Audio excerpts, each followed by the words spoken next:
ఇంటికి ఆహ్వానించారంట దైవ సేవకుడిని. ఆహ్వానించి గదిలో గది కేటాయించారంట.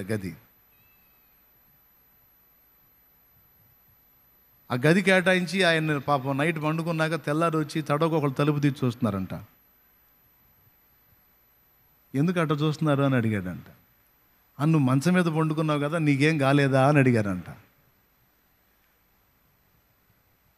నేను వచ్చానని నా కోసం అటక మీద పెట్టిన దాన్ని దించి బిగించి మరీ మంచం రెడీ చేసి ఇచ్చారు కదా, నన్ను ఎంత ప్రేమించి ఇచ్చారో అని నేను అనుకున్నాను. ఆ మంచం మీద పండుకుంటే నీకేం కాలేదా అని అడుగుతున్నారు, మీకేమైంది అన్నాడంట. అప్పుడు వాళ్ళు చెప్పారంట, నేను పండుకున్నా, మధ్యరాత్రికి గిర్రం దిపి కింద పడేసింది. మా ఆవిడ పండుకుంది, మధ్యరాత్రి గిర్రం దిపి కింద పడ్డది, నడుము తిరిగేటట్టు పడ్డది. చాలా రోజులు ఆమె కదలలేని పరిస్థితికి వచ్చింది. మా ఇంట్లో ఎవరు వండుకున్నా సరే ఆ మంచం మీద నిద్రపట్టదు, ఆ మంచం మీద నిద్రపట్టదు.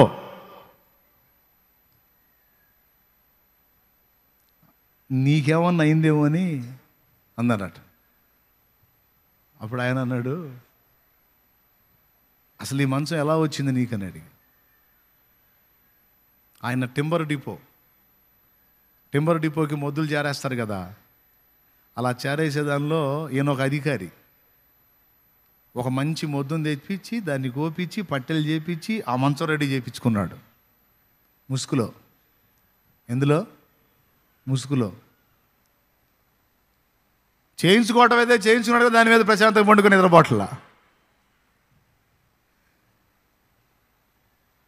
మీకు అర్థమైందా?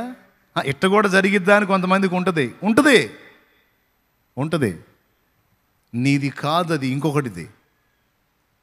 ఇంకొకటిది. పరుల కష్టాన్ని దోచుకొని అది నీ ఇంట దాచుకొని నువ్వు దాన్ని ఎలా అనుభవించగలవు?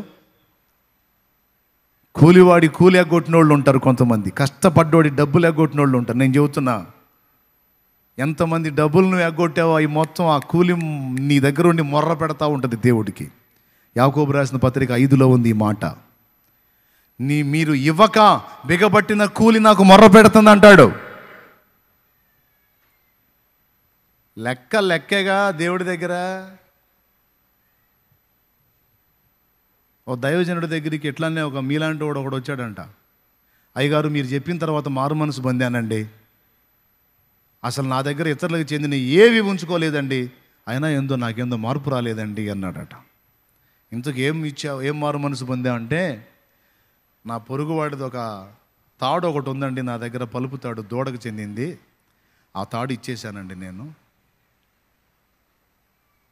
అయినా నాకేందో మార్పు రాలేదండి అన్నాడంట. అప్పుడు పాస్టర్ గారు మెల్లిగా అన్నాడంట, అయ్యా తాడిచ్చావు, దూడనిచ్చావా అన్నాడంట.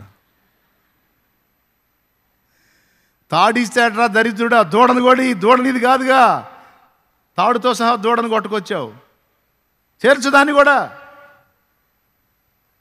శపితమైన దాన్ని నీ గుడారంలో నుంచి తొలగించు, నీ ఇల్లు శుభ్రపరచు. కొంతమంది ఇళ్లలో ఎప్పుడన్నా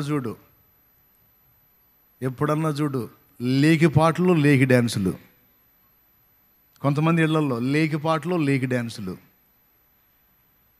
పాస్టర్ వచ్చినప్పుడు మాత్రం భక్తి రంజని కార్యక్రమం స్టార్ట్ అయింది. ఆకాశవాణి భక్తి రంజని, దేవునికి స్తోత్రం. మళ్ళీ లేకపోతే చర్చిలో ఏగుతాడుగా. ఇక మిగిలిన సమయం అంతా అంతే. కొన్ని కుటుంబాలలో పోడు, చిలికి గాలివాన్లాగా ఊరికే వాదన. నువ్వు తేడాని ఆయన, నువ్వు తేడాని ఆమె, వాదన. దేవుడు అంటున్నాడు, విసర్జించు దాన్ని అంటున్నాడు. అతను గొడవ మనిషి అయితే నువ్వన్నా తగ్గించుకో అంటున్నాడు. నువ్వు దేవుని బిడ్డవు కదా, ఎవరో ఒకళ్ళు తగ్గండి, ఎవరో ఒకళ్ళు ఓర్చుకోండి.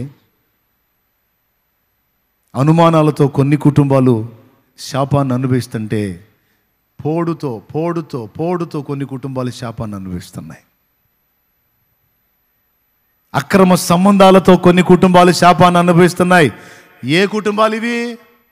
అన్యుల కుటుంబాలు కాదు, దేవుణ్ణి ఎరిగిన కుటుంబాలు, క్రైస్తవ కుటుంబాలే.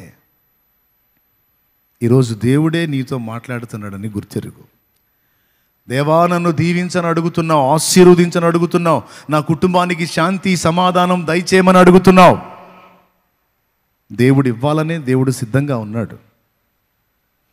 నీతో పాటు చాలామందిని ఆయన ఆశీర్వదించాడు. కానీ నీ బ్రతుకు ఎందుకు అక్కడే ఆగిపోయిందంటే, దేవుడు అసహించుకునే శపితమైనది ఏదో నీలోనో నీ ఇంట్లోనో ఉంది.